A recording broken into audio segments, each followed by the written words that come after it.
Écoutez, d'abord, il n'y a pas de menace à prendre au sérieux.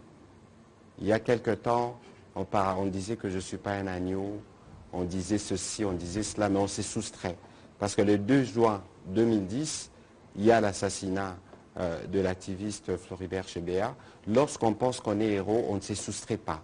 La justice de son pays, on ne se met pas en cavale et on ne fait pas des vidéos pensant pouvoir faire peur alors que vous savez que personne ne peut vous prendre au sérieux parce que les Congolais ont la mémoire.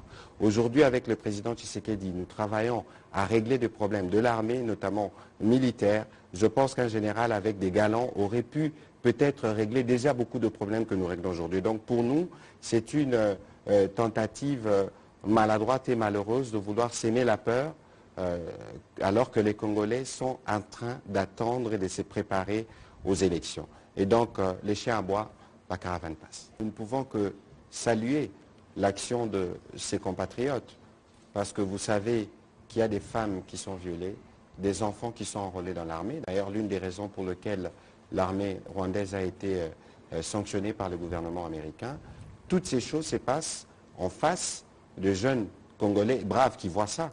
Et donc aujourd'hui, qu'ils aient décidé de prendre la défense de leur territoire, c'est tout à fait logique. Nous sommes, avec l'armée, nous respectons les cessez-le-feu, nous sommes engagés dans un processus. Tout à l'heure, je répondais justement à la question. Mais pour le reste, aujourd'hui, nous voyons ce qui se passe dans le monde. Je ne voudrais pas donner des exemples, mais il est des devoirs de chaque Congolais de défendre chaque centimètre du territoire national. Et c'est ce qui s'est fait. Et ce que nous ne voulons pas, justement, c'est qu'il y ait de la stigmatisation, qu'il y ait des gens qui pensent qu'il faut régler des comptes à une communauté ou à prendre des actions contre telle ou telle autre communauté.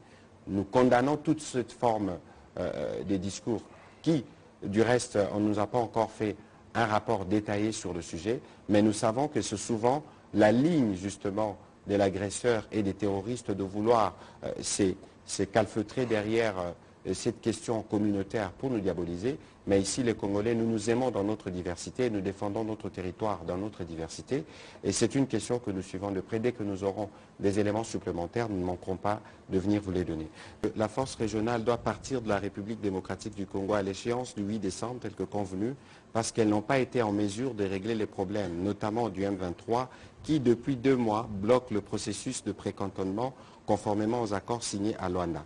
C'est le message qu'il a porté. Il y aura sûrement dans la suite une réunion des chefs d'État qui devra statuer pour constater justement l'incapacité de la force régionale à régler cette question.